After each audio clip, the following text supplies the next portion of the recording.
Hello bankers, कैसे हैं आप लोग। स्वागत है आपका मेरे यूट्यूब चैनल इट्स इजी पर। तो आज आ गए हैं एक नई वीडियो के साथ। इस वीडियो में हम डिस्कस करेंगे प्रधानमंत्री सुरक्षा बीमा योजना के बारे में। बहुत छोटी ये वीडियो रहने वाली है क्योंकि जितने इंपॉर्टेंट पॉइंट्स हैं मैंने इसमें इंक्लूड कर लिए हैं एंड मुझे लगता नहीं है वीडियो ज़्यादा लंबी होगी। तो क्या है ना कि छोटी वीडियोस जब होती है तो हमें देखने में और समझने में मज़ा आता है। मतलब मेरे साथ तो ऐसा होता था, अगर कोई लेक्चर या कोई टॉपिक छोटा होता है ना तो उसको मैं ज़्यादा इंटरेस्ट लेके पढ़ती हूँ और समझती हूँ। तो आप सबका अपना अपना होगा। तो चलिए इस वीडियो को स्टार्ट करते हैं। और एक रिक्वेस्ट है, इस वीडियो में आपको कुछ भी इंफॉर्मेटिव लगे प्लीज़ इस वीडियो को लाइक कीजिएगा। आपके और फ्रेंड्स जो अभी से ही सोच रहे हैं अपने प्रमोशन को लेके या फिर अपने कुछ जनरल टॉपिक्स को बैंकिंग को लेके, जो अवेयर रहना चाहते हैं और अपनी नॉलेज को अप टू डेट रखना चाहते हैं, उनके साथ इस वीडियो को शेयर करिएगा, चैनल को सब्सक्राइब करिएगा। चलिए स्टार्ट करते हैं। तो फुल फॉर्म हमें पता ही है, पीएमएसबीवाई की फुल फॉर्म क्या है? प्रधानमंत्री सुरक्षा बीमा योजना। फर्स्ट पॉइंट कहता है it is an accidental insurance scheme. ठीक है, इस वीडियो के साथ साथ मैं कोशिश करती हूँ आपको पीएमजेजेबीवाई के पॉइंट्स भी रिवाइज करवाने की। तो पीएमजेजेबीवाई क्या था? हमारा लाइफ इंश्योरेंस स्कीम थी। एंड पीएमएसबीवाई क्या है? हमारा एक्सीडेंटल इंश्योरेंस स्कीम है। ठीक है। एज ग्रुप पीएमजेजेबीवाई में कितना था? 18 से 50 साल का। 18 से 50 साल तक आप इसको एनरोल करवाने के लिए एलिजिबल है। और इसमें एज ग्रुप है 18 से 70 साल तक की। एज ग्रुप कितना है? 18 से 70। उसके बाद accidental insurance coverage of ₹2 lakh in case of death and permanent total disability. याद करिए, जो हमारा पीएमजेजेबीवाई था उसके अंदर सिर्फ नेचुरल डेथ पर, मतलब आपकी डेथ होती है तो आपको 2 लाख रुपए मिलते हैं, उसमें कुछ डिसेबिलिटी का कोई भी कंसेप्ट नहीं था। बट पीएमएसबीवाई के अंदर आपको डिसेबिलिटी का कंसेप्ट मिलता है। अब डिसेबिलिटी को मैं थोड़ा सा समझा देती हूँ इस पॉइंट को एक्सप्लेन करने से पहले।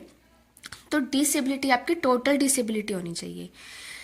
एक आपकी टोटल डिसेबिलिटी होनी चाहिए अगर आपको 2 लाख रुपए का कवरेज चाहिए, और एक होती है आपकी पार्शियल डिसेबिलिटी। डिसेबिलिटी 2 टाइप्स की बताई गई है इस स्कीम के अंदर, टोटल और पार्शियल। टोटल डिसेबिलिटी का मतलब क्या है कि जहां पर आपके 2 ऑर्गन्स इफेक्ट हो रहे हैं, बॉडी के 2 ऑर्गन्स इफेक्ट हो रहे हैं, या तो मान लो दोनों हाथ, दोनों पैर या दोनों आंखें, नहीं तो एक हाथ और एक पैर, एक हाथ और एक आंख, इस टाइप से। अगर आपके 2 ऑर्गन्स इफेक्ट हो रहे हैं तो वो आपको परमानेंट टोटल डिसेबिलिटी का कवरेज प्रोवाइड करेगा। और अगर एक ही ऑर्गन इफेक्ट हो रहा है, सिर्फ एक्सीडेंटल जो डिसेबिलिटी हुई है आपको, उसमें आपके एक पैर को नुकसान पहुंचाए, एक हाथ को नुकसान पहुंचाए, एक आंख को नुकसान पहुंचाए, तो फिर वो पार्शियल डिसेबिलिटी के अंदर काउंट होगा और उसमें आपको कवरेज 1 लाख रुपए का मिलेगा। ठीक है। अब थर्ड पॉइंट को वापिस से रिवाइज करते हैं। क्या लिखा हुआ है कि accidental insurance coverage of ₹2 lakh in case of death and permanent total disability. तो अगर एक्सीडेंट से किसी व्यक्ति की डेथ होती है या फिर टोटल डिसेबिलिटी होती है तो उसको इंश्योरेंस की अमाउंट जो मिलेगी वो 2 लाख रुपए मिलेगी। और अगर पार्शियल डिसेबिलिटी होती है एक्सीडेंट की वजह से तो फिर क्या मिलेगा?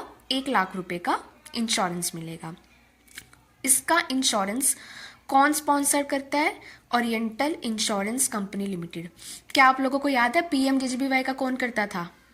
अगर याद है तो कमेंट में लिखिए, मैं आपको रिवील करती हूँ। इसका इंश्योरेंस पीएमजेजेबीवाई का करता था आपका LIC, लाइफ इंश्योरेंस कॉर्पोरेशन। ठीक है। और पीएमएसबीवाई का कौन करता है? Oriental insurance company limited. तो ये जो इंश्योरेंस कंपनी के नाम है ना, ये जब मैंने प्रिपरेशन करी थी तब ये ही इंश्योरेंस कंपनी कवरेज प्रोवाइड करती थी। और अब आपका 31 मई तक के कवरेज रहने वाला, तो यही प्रोवाइड करेगी। इसके बाद इन केस अगर इन कंपनीज में चेंज होता है, कोई और होता है, तो वो अपडेट भी मैं आपके साथ शेयर कर दूंगी। बट फिलहाल आपका ओरिएंटल इंश्योरेंस कंपनी लिमिटेड है। और एडमिनिस्टर्ड इसको भी रिस्पेक्टिव बैंक्स करते हैं। जिस पर्सन का जिस बैंक में अकाउंट होगा वो पर्सन उस अपने बैंक में जाकर ये इंश्योरेंस ले सकता है। देन उसके बाद हमारे पास आता है इसका प्रीमियम अमाउंट। तो प्रीमियम अमाउंट इसका याद करना बहुत आसान है, 20 रुपये एनुअली। एनुअली आपको कवरेज मिलती है, एनुअली ही आपका प्रीमियम जाता है। उसके अंदर भी क्या था? एनुअली कवरेज मिलती थी, पीएमजेजेबीवाई की बात कर रही हूँ।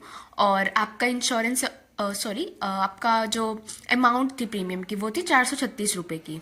बट उसके अंदर हमें एडिशनल चीज़ क्या याद करनी पड़ी कि अगर हम फर्स्ट क्वार्टर में एनरोल हो रहे हैं, सेकंड में एनरोल हो रहे हैं, तो फिर हमें मतलब जो अमाउंट थी प्रीमियम की वो कंप्लीट नहीं थी, वो क्वार्टर के अकॉर्डिंग थी, और फिर उसमें से भी बीसी का कुछ कमीशन था और बैंक्स का कुछ कमीशन था। तो वहां पर थोड़ा सा यहाँ पर हमें याद रखने की जरूरत थी। बट इस वाले के अंदर क्या है, सिंपल ही है। आप किसी भी, ये आपका जो कवरेज का पीरियड है 1 जून से लेकर 31 मई तक, तो इस कवरेज पीरियड में आप कभी भी एनरोल करिए। आप सितंबर में एनरोल करिए, आप जनवरी में एनरोल करिए, आपका जो प्रीमियम लगेगा वो 20 रुपये आपको देना पड़ेगा, जिसमें से 1 रुपये का कमीशन जाता है बैंक्स को और 1 रुपये का जाता है बीसीज को। तो कोई इसमें हेडेक नहीं है आपको ज़्यादा याद करने की। उसके बाद इंश्योरेंस कवरेज हमने डिस्कस कर लिया, और मैंने अपनी पीएम जेजेबीवाई वाली वीडियो में भी बताया था कि ये स्कीम और पीएम जेजेबीवाई की स्कीम, यानी कि जेजेबीवाई और एसबीवाई दोनों एक ही दिन लॉन्च हुए थे, 9 मई 2015 को। डेट नहीं याद होती कोई दिक्कत नहीं है, सिर्फ ये याद कर लो कि मई 2015 में ये लॉन्च हुई थी। लॉन्च किसने करी थी? डीएफएस ने। डीएफएस की full form department of financial services, जो कि मिनिस्ट्री ऑफ फाइनेंस के अंदर काम करता है, इन्होंने लॉन्च करी थी। तो लॉन्च डेट आपको याद होगी। एंट्री और एग्जिट के लिए पोर्टल हमारे पास जन सुरक्षा का ही है। तो ये 9 पॉइंट्स थे जिससे आपका पीएम एसबीवाई कवर हो जाता है। इसके क्लेम के लिए मतलब कितने दिन में क्लेम होता है और कौन कौन से मेन डॉक्यूमेंट्स होते हैं इसके क्लेम के लिए, वो मैं एक सेपरेट वीडियो बना के आपके साथ डिस्कस करूंगी। एग्जाम पॉइंट ऑफ व्यू से या नॉर्मल रूटीन के पॉइंट ऑफ व्यू से ये चीज़ें बहुत हैं,